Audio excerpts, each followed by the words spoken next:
도널드 트럼프 미국 대통령이 차기 연준 의장 인선에 들어갔다는 소식들이 점점 전해지고 있는데요. 이 파월과의 갈등으로 여러 가지 갈등이 시장에 여러 문제들을 만들었었던 만큼 이번에는 금리 인하의 가장 전향적인 후보가 되지 않을까라는 시각이 지배적입니다. 이 내용이 우리 증시 채권 투자에 어떤 방향성을 가져다 줄지 오늘은 이 문제 집중적으로 살펴보겠습니다. 도움 말씀에 한상춘 한국경제신문 논설위원 자리에 있습니다. 안녕하십니까? 네, 안녕하십니까?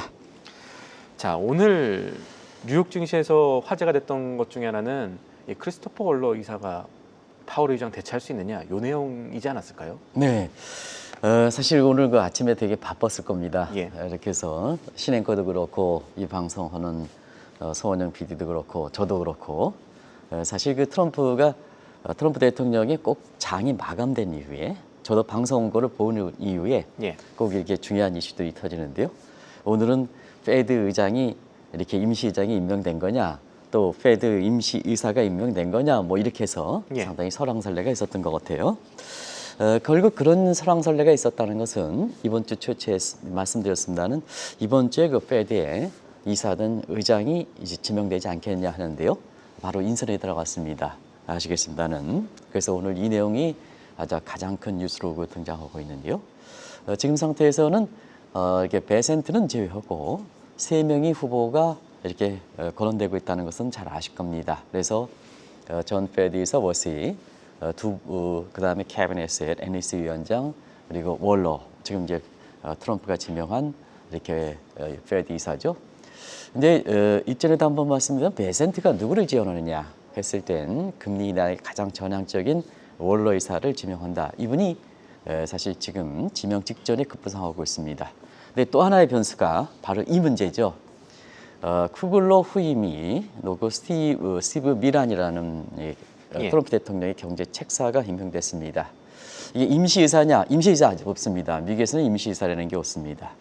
그래서 쿠글러 이사가 내년 1월까지 임기가 이렇게 남겨놓고 이렇게 조기 사임이 있는데요.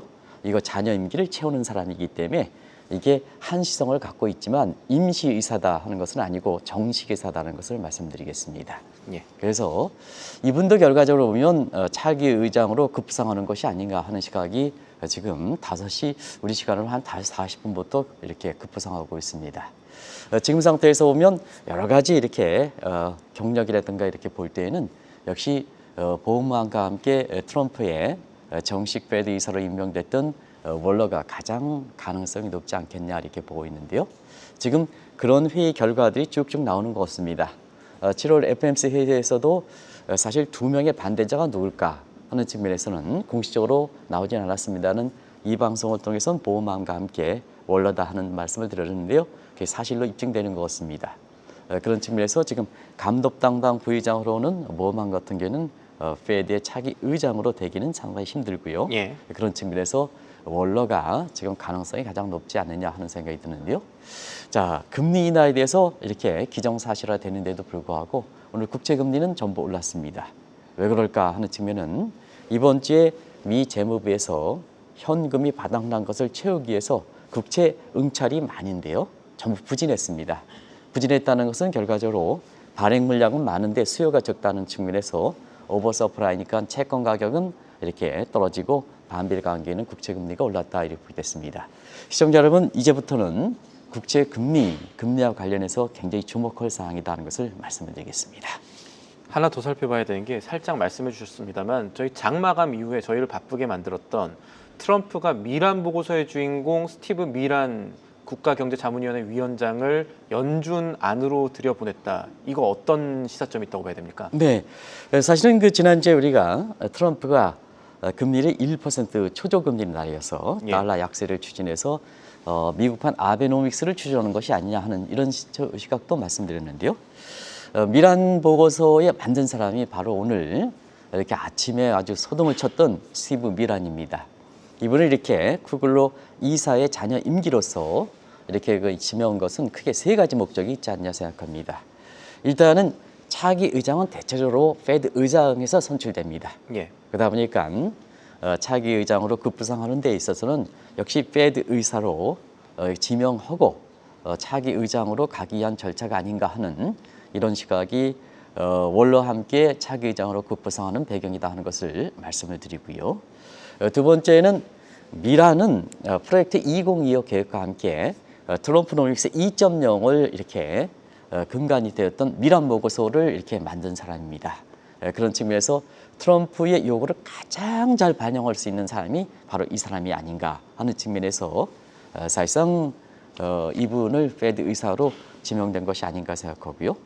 또 한 가지 이제 상호 관세가 거의 마무리되고 있습니다. 예. 그럼 미란 보고서를 보면 상호 관세가 마무리되면 바로 환율 문제로 가고 일주 전에 트럼프 대통령이 금리를 1% 낮춰서 달러 약세를 통해서 결과적으로 보면 미국의 스윙 스테이트의 제조업을 부활시키겠다는 입장도 밝혔습니다. 그런 측면에서는 앞으로 스티븐 미란을 페드 의사로 임명됐다는 것은 자, 관세에 이어서 환율 전쟁을 가기 위한 수순이 아닌가 하는 쪽에서 아마 다양한 측들이 나오고 있다 이렇게 보게 됐습니다. 알겠습니다. 지금 여러 가지 정황들이 미국의 금리 인하를 보고 또 미국이 필요한 것보다 더 많은 금리 인하까지 할 가능성이 점쳐지고 있는데 금리 내려가면 채권 가격 올라가잖아요. 이러면 국채 투자는 어떻게 하는 게 좋을까요? 네, 이제는 금리 인하가 기정사실화 되는 것 같습니다. 여러 가지 예. 정황을 보면 차기 의장도 그렇고 그다음에 페드의 인사에서 보면 쿠글로 이렇게 매파의 성격에 비해서 사실 이렇게 강한 아마 트럼프 요구의 금리 인하를 가장 잘 수용할 수 있는 미란을 내년 1월까지 페드 의사로 임명됐다면 당장 9월부터 금리 인하는 추진될 것으로 보고 있습니다. 예. 우리도 이 시간을 통해서 7월 금리 인하 얘기하는 시각이 있었습니다는 그거보다는 9월 FOMC 회의에 비컷 가능성을 시청자분들에게 전해드렸습니다는 그런 분위기가 익숙해지고 있다 이렇게 보겠습니다. 그런 측면에서 최근에 나온 걸 보면 어제도 잠시 말씀드려서 UBS가 금리 인하 폭이 빠르다.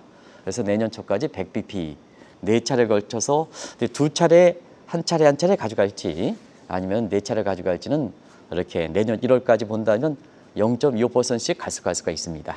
그런데 작년에 피벗 추진 당시에 9월 달에 비컷 0.5% 가고 11월 달에 0.25, 12월 달에 0.25를 이렇게 가져간다면 결과적으로 보면 이런 시나리오도 예상된다 이렇게 부여됐는데요.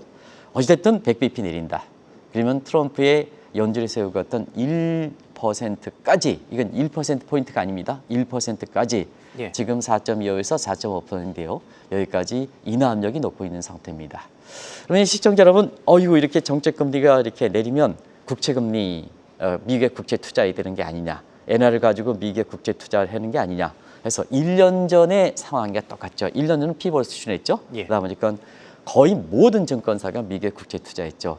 어떻게 하겠습니까?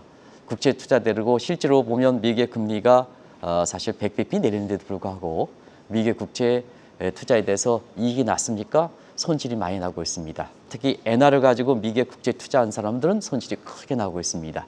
왜 그럴까? 미국의 국채 투자 수익률은 정책금리, 기준금리 이거보다도 바로 시장금리는 국채금리에 이어서 좌우된다 이렇게 됐습니다. 예.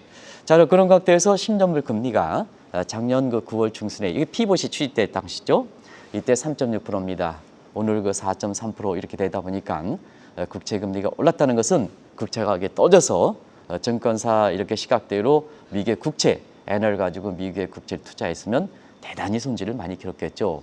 더더구나 엔화를 가지고 미국의 국채 투자해서 국내 언론들도 아주 도배를 쳤던 시청자분의 기억이 나실 겁니다. 그러면 10년물 금리가 3.6에서 4.3% 이것도 채권 가격이 들어서 손실이 나는데 엔달러 환율이 140엔에서 148엔대로 올라가서 엔화가 약세되니까 이 또한 손실이 겹쳤습니다. 작년 1년 전에 엔캐리 자금 청산에 국내 일부 증권사의 연구원이 얘기해가지고 엔화가 강세된다. 그때 당시에 125엔 간다 이런 쪽에 했습니다는 거꾸로 엔달러 환율이 148엔까지 가고 있습니다. 이게 그렇습니다. 그래서 지금 분위기 볼 땐 앞으로 미국의 금리가 내린다, 정책 금리가 내린다 하면 엔화, 미국의 국채 투자라든가 엔화를 가지고 미국의 국채를 투자해야 되느냐 이 고민이 되는데요. 그 고민 사항을 1년 전에 낙인효과와 함께 다시 한번 풀어보는 시간을 갖도록 하겠습니다. 말씀하신 대로 미국 국채 투자에서 아픔을 본 투자자분들이 한국에서도 많았다는 거는 이 기존 투자자들이 알고 있던 종전의 이론이 지금 현실과 좀 동떨어져 있다. 이거와도 관련이 있지 않을까요? 네, 종전의 이론대로라면 그렇게 해야죠. 근데 왜 국채금리가 시장금리의 조타력이 떨어졌을까? 예. 뉴노멀 현상이죠.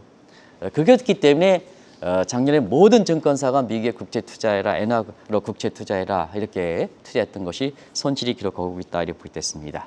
그러면 채권시장에서 나타나는 뉴노멀 현상, 좀 전에 이론이 맞지 않는 현상은 여러 가지가 있는데요. 시청자 여러분한테 두 가지만 말씀드리겠습니다.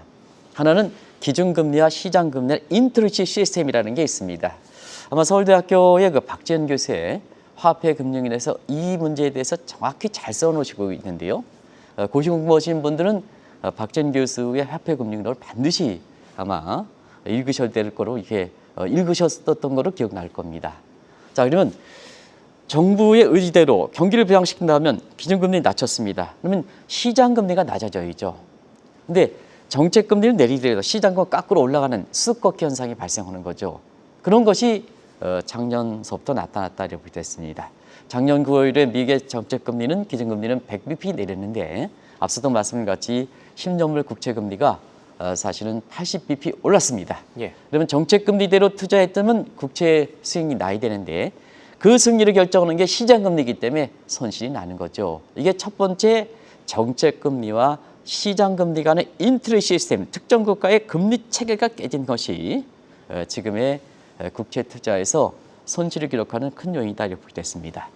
두 번째는 미국 국채에서 기간별로 스마일 현상이 나타나고 있습니다. 아시겠습니다는 우리가 기간별 이렇게 국채금리의 스프레드 보면 크게 이론적으로 보면 시장 분할설, 마켓 세그멘트 시어리, 리스크 프리미엄 시어리, 리스크 프리미엄 시어리, 그리고 사실상 리퀴디티 프레퍼런스 시어리, 유동성 선호율이 있습니다. 이걸 좀 요약하자면 예. 단기물은 장기물이 위험이 높기 때문에 자, 예를 들어서 제가 이제 보험 설계사입니다. 그러면 이제 우리 고객에 해당되는 신앵커한테 보험에서 단기물이 있고 장기물이 있습니다. 그러면 고객한테 보면 자, 반드시 장기물은 리스크가 높기 때문에 거기에 가상금리를 붙여줘야죠. 예. 그러면 이제 단기물이 낮고 장기물이 높아야죠. 그러면 장기물의 가격 금리가 높아야 이렇게 고객한테 그래 많죠. 예. 이렇게 살 수가 있다는 얘기입니다. 근데 최근에 보면 단기물과 장기간에는 사실 이론대로가 가는 게 아니라 자, 가로변을 채권에 3개월물, 6개월물, 1년물에서 30년물까지 놓고 위에는 국채금리를 보면 이렇게 나타났더라는 얘기예요. 이렇게. 그래서 단기물이 지금 4.2% 정도 이렇게 가고 중기물에 해당되는 3년에서 5년물은 지금 3.5% 내에서 움직이고 10년물 이상의 장기물은 지금 4.3% 이상에서 움직입니다. 근데 한국의 국채 투자하는 사람들의 모습은 3년물인 5년물을 선호하는 게 아니라 1년물과 10년물 이상 장기물을 선호하거든요. 예. 근데 10년물과 3년물은 채권의 스마일인에서 높으니까 금리가 높으니까 채권 가격이 더 떨어지죠. 그러니까 손실이 크게 나타나는 현상이 발생하고 있다. 이 두 가지 인성 때문에 시청자분이 금리는 내리는데 왜 국채 투자에 손실이 날까 하는 것은 바로 이런 정도의 이론이 맞지 않기 때문에 그렇다 하는 것을 말씀을 드리겠습니다. 이게 스마일 이론이라는 건 원래 달러에 적용되었던 이론인데 쉽게 말하면 달러 같은 경우에 경기가 침체될 때도 강하지만 경기 좋을 때도 이렇게 강해진다. 그래서 그림들을 봤을 때 이렇게 웃는 미소하는 그런 게 모습이 나와서 스마일이다 이렇게 보는데 정작 지금 달러 모습 보면 이 이론이 잘 적용되지 않는 것 같다는 생각. 그래서 이제 최근에 나타나는 기간별 미국 국채 금리의 스마일 이론이 아니라 현상으로 보는 것은 예. 이론이 되려면 카먼 센스가 돼야 됩니다. 어느 정도 굳어져야 됩니다. 그런 측면에서 아마 이론이다 치는 걸 쓸 만큼 스마일 이론이다 이렇게 하는 것은 달러 스마일이 어느 정도 정형화되기 때문에 그렇다 이렇게 보겠습니다. 자, 달러 스마일 이론에 대해서는 뭐 시청자 여러분 너무나 잘 아시죠. 그래서 세로변의 달러 가치, 가로변의 경기입니다. 아까는 국채금리의 스마일 이론은 가로변은 기간별, 그 다음에 위에는 국채금리다 이렇게 보게 됐습니다. 자, 가로변 경기가 침체될 때는 안전통화로서 달러가 선호되면서 달러 가치가 강세다. 그래서 달러 가치가 위에 있는 거죠. 그 다음에 미국의 그 경기가 아주 좋다. 그러면 경기의 펀더멘탈의 목표로 인해서 달러가 강세된다. 근데 중간의 지대는 회색 지대이기 때문에 달러 가치가 약세다. 이게 이제 유명한 달러 스마일 이론입니다. 근데 트럼프 치무회의는 이 달러 스마일이 맞지 않고 국제금리에선 스마일 현상이 발생하고 있습니다. 아주 독특하죠? 그러면 그 모습을 보겠습니다. 경기적 측면에서 보면 작년에 4분기에 2.4%, 올해 마이너스 0.5%, 그 다음에 사실 2분기에 3%입니다. 그럼 이런 데를 본다면 미국의 달러 가치는 취임 이에 계속해서 강세를 보여야 됩니다. 1분기에 경기 침체니까 달러 강세, 안전 떠나서 달러 강세, 그리고 2분기에는 3% 잠재 성장을 높이니까 달러 강세 이어져 하는데 달러 인덱스를 보겠습니다. 스마일은이 적용되지 않고 있습니다. 취임 전에 110에서 3월 말에 108, 지금은 198입니다. 지속적으로 떨어집니다. 예. 그래서 종전의 그 달러 스마일이 맞지 않는다. 대신에 채권 시장에서는 기간별로 국채금리의 스마일 현상이 발생되고 있는 것이 앞으로 달러 투자라든가 그 다음에 미국의 국채 투자라든가 엔화로 미국의 국채 투자라든가 이런 점에서 굉장히 주목해서 보셔야 될 현상이다 하는 것을 말씀을 드리겠습니다.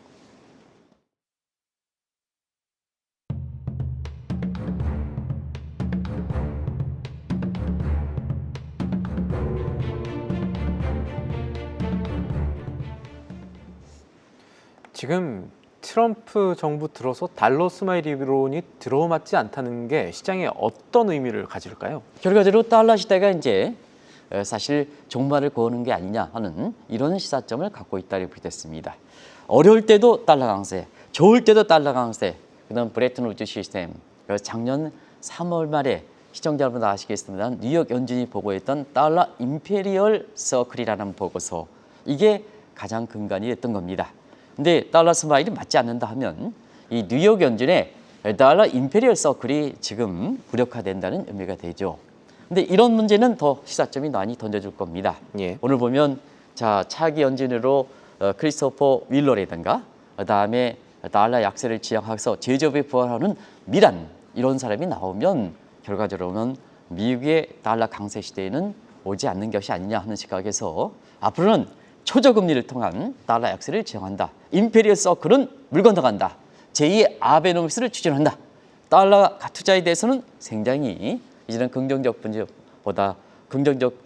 그 시각보다는 상당히 이게 부정적 시각으로 받아들여야 된다는 걸 말씀드리겠습니다. 자, 지금 상태에서 지난주에도 미국의 트럼프 대통령이 금리를 1%는 낮춰서 달러 약세를 추진하겠다. 근데 그 구체화되는 모습들이 지금 나타나고 있죠. 어찌됐든 쿠글러의 후임에서 가장 달러 약세에 대해서 주장하는 이렇게 미란이 들어왔습니다. 그리고 차기 의장으로서 크리스토퍼 월러도 가장 금리 인하에 전향적 사람입니다. 그런 과정에서 보면 최근에 국제 이렇게 미국 경기와 달러 가치 관련해서 달러 스마일이 적용되지 않고 예. 채권 시장에서 기간별로 국제 금리의 스마일 현상이 나타나는 것은 많은 구조 변화를 예상한다. 많은 그동안 미국 주도의 주도에서 관세 분야도 그렇습니다는 이 금융시장도 많은 구조 변화를 시사한다 하는 것을 말씀을 드리겠습니다. 말씀 듣다 보니까 질문이 하나 생기는데, 저희가 보통 장단기 금리차 역전으로 미국의 경기 침체, 어떤 나라의 경기 침체 가능성 진단해 오고 있지 않았습니까? 그런데 네네. 말씀하신 내용 듣다 보면 이제는 장단기 금리차 스프레드 가지고는 경기 침체를 속단하기 어려울 수 있겠다는 생각이 드는데 제가 네. 제대로 이해한 게 맞을까요? 네, 사실 단기 금리가 높고 장기면 높지 않습니까? 예. 근데 과거에는 단기 금리와 장기 금리 간에 비교할 수 있었던 것은 중간지대가 없어서 그렇거든요. 스프레드가 그대로 유지한다. 거꾸로 되든 오르가든. 근데 지금은 중간지대가 쏙 들어간다는 얘기입니다. 예. 그리고 단기물과 장기물만 바닥 서 있다. 그러면 시청자 여러분이 아시겠습니다는 유명한 듀크 대학의 캠벨 하비 교수가 얘기했고, 그동안 미국 내에서도 경기 판단 지표로서 생각하는 수익률 곡선 가지고 경기 판단하는 게 지금 맞지가 않다는 얘기 되는 거죠. 그런 측면에서 수익률 곡선 가지고 경기를 판단하는 지표로서 굉장히 유용한 지표 중에 하나가 이 수익률 곡선이 양이냐, 다시 말하면 단기간 낮고 장기간 높은 단저 장고가 됐을 때는 경기 회복이다. 다 이렇게 얘기했죠. 예. 그리고 거꾸로 단기 금리가 높고 장기간 낮은 단고 장저가 될 때는 경기 침체다. 그리고 실질적으로는 이것을 페드 입장에서도 가장 유용한 지표로 경기 판단 지표로 했습니다. 근데 최근에 보면 미국의 그 페드가 경기 예측을 잘 못하고 경기 진단도 잘 못합니다. 그러면 경기 판단 지수 가장 유용한 지표로서 해서 그동안 고민해서 에스트랄리아, 미시간의 연구를 통해서 이게 유용한 지표인가 학자들로부터 연구를 통해서 그게 유용해요. 그래서 계속해서 채택하고 있는데요. 계속 경기 진단과 예측에 실패하거든요. 이런 점이 나타나는 현상이 바로 채권 시장에서 나타나는 뉴노멀 현상이 아닌가 생각합니다. 그래서 수익률 곡선 가지고 이제는 더 이상 경기 판단 지표가 아니다. 이런 쪽에 얘기가 나오고 있습니다. 이 이론을 창시했던 듀크대의 캠벨 하비 교수도 당황을 하고 이 점을 인정하고 있습니다. 그만큼 종전의 상황이 아니라는 얘기입니다. 자, 어젠가요? 작년에 엔켈 자금의 얘기를 했던 1년 전에 그 샤메 법칙 이래서 그 샤메 법칙 가지고 이제 또 다시 그걸 울겨먹는 국내 증권사에 있는 사람이 있어요. 근데 1년 전에 클라우드 샤메 법칙에 의해 가지고 그동안 증권시장을 흔들어놨던 샤메 법칙 이 문제는 뭐 샤메 법칙이 뭔가는 잘 아실 겁니다. 들어맞지 않았습니다. 본인 자신도 작년에 들어맞지 않았다 이렇게 인정을 했습니다. 근데 이게 국내증권사 한 연구원이 인터넷 찾아보면 또 알겠습니다. 또 들고 나온다. 본인 자신도 이 이론을 만들었던 본인 자신도 이렇게 잘 들어맞지 않는다고 인정하고 있는데 이런 그 보고서들이 또 나오거든요. 어찌됐든 사실 지금은 과거 이런 대로 맞지 않는 시대가 나오기 때문에 투자에 있어서는 우리 신앵커처럼 경제 기준이 높고 그때그때 한국경제TV가 신속하게 전해주는 내용도로 해야지 종전에 무슨 사실 금리가 내리면 채권을 사라 이런 시각으로 하면 지난 1년 동안 채권 투자 수익에서 손실이 난 것처럼 그렇습니다. 그래서 우리 신앵커가 진행하는 한국경제TV 방송을 좀 열심히 보실 것을 저도 거기에 보조를 맞춰서 이렇게 오늘도 이렇게 미란과 관련돼서 설왕설래가 있었습니다는 그런 걸 이렇게 가름해 드리니까 이 방송을 좀 많이 보실 것을 권해드리겠습니다. 네, 저희도 더 노력하겠습니다. 그리고 지금 기존 이론이 유용해지지 않는다는 점보다 사실은 이 이론이 적용되어야 되는 현실의 어떤 제약 조건, 변수가 발생하는가 이 부분들을 투자자분들이 조금 더 잘 살펴보셨으면 하는데 관련해서 이 국채금리에 나오는 스마일 현상이 이 정부 정책에 따른 왜곡 현상일 수 있다고 말씀해 주셨지 않습니까? 사실 역사적으로 봤을 때 이런 지적들, 그러니까 국채금리 관련해서 재무부가 조용히 개입해서 왜곡이 일어난 점들이 간간히 있었던 것 같습니다. 최근에 그 채권에 국채금리의 스마일 현상이 나타남에 따라서 이게 왜 나타났냐? 종전에는 설명할 수 없다. 그러면 자, 어떤 다른 요인이 결부된 게 아니냐 하는 측면에서 국채금리 시장에서 그동안 조작 얘기가 많이 나왔던 겁니다. 그런 측면에서 조작 얘기가 이게 현실적으로 일어난 얘기가 1년 전서부터 나왔었죠. 유명한 다이먼 회장 아실 겁니다. 페드라든가 파월을 그때 당시에 아주 작심 비판했었죠. 뭐 그래서 트럼프 대통령 시절에서는 초기 재무장관 후보도 그때 거론했었죠. 그게 바이든 정부 시절에 아주 국채금리 조작 문제를 대고 있었죠. 그때 4월인가요? 모두 연준에 속고 있다. 지금 10년물 국채가 8%는 가야 된다 하는데 그때의 국채금리가 4에서 5%로 움직였거든요. 그럼 이게 무슨 얘기일까 하는 측면에서는 국채금리가 올라가는 걸 잡고 있다는 얘기입니다. 누가? 제닛 옐런이. 그때 재무장관이었으니까. 그래서 그때 당시에 루비니 교수도 자, 금리 조작 문제를 제기했습니다. 그래서 지금 뭐냐 국채금리의 속도를 본다면 정상적으로 가는 상태에서 이게 낮추지 않았다면 정상적으로 오면 정책금리를 1%포인트 이렇게 조작하는 이런 문제까지 예견 사항이거든요. 그런 과정에서 최근에 그 채권에 대해서 단기분이 높고 장기분이 높은 채권에 사실 그 스마일 현상이 나타나는 것은 뭘까? 지금부터 트럼프는 책임이 없을까 하는 것을 결론적으로 말씀드리겠습니다. 알겠습니다. 이 바이든 때는 트럼프 당시 후보가 이 금리 조작 문제 정부가 하면 안 된다 이렇게 얘기를 했는데 지금 또 역으로 공격받고 있는 모습도 사실은 주목할 만합니다. 네, 그렇습니다. 사실 사람이 어력이 중요하거든요. 우리가 관세에 관련해서 트럼프가 저렇게 말이 발박한데 모두가 그 기억하고 있을까? 기억할 필요는 없지만 일관성은 갖고 있어야 됩니다. 근데 트럼프는 뭐냐? 사실 지금 그렇습니다. 작년에 금리 인하에 대해서 반대를 했죠. 그리고 그 다이먼 회장이라든가 아니면 루비니 교수가 저기 금리 조작 문제에서 인정을 했습니다. 조작이라든가 인정을 했습니다. 근데 이제 당신이 취임하고 나니까 또 금리 인하 쪽으로 지금 선언하고 있죠. 근데 여기에 이제 페드라든가 파월이 금리 동결을 잡고 있습니다. 근데 사실 재무부가 매센트가 주장하는 재무부와 금리를 자꾸 낮추고 있죠. 그러면 이게 시장을 안정을 목적으로 한다면 결과적으로 보면 사실은 이게 금리 조작이 아닌데 의도적으로 자 금리 동결로는 페드라든가 파월을 무력화시키기 위해서 재무 차원에서 금리를 낮춘다. 이건 조작이 되는 거죠. 조작되는 거죠. 그래서 뭐든지 현상이라는 것은 의도된 거냐 아닌 거냐 다른 겁니다. 그런 측면에서 최근에 나타나는 현상에 대해서 통계 조작은 트럼프가 얘기하는 것처럼 자기에 맞지 않는다고 통계 조작이 아니고 바로 뭐냐 최근에 차익권 시장에서 나타나는 이런 국채 금리의 이렇게 스마일 현상이 바로 페드라 파월이라든가 이런 게 물가 안정을 위해서 금리 정책을 가지는 주무부서인데 마음대로 안 돼 본인들이 이렇게 다른 재무부가 주장해서 금리를 낮추는 이런 게 조작에게 휩싸이고 있다 이렇게 보겠습니다.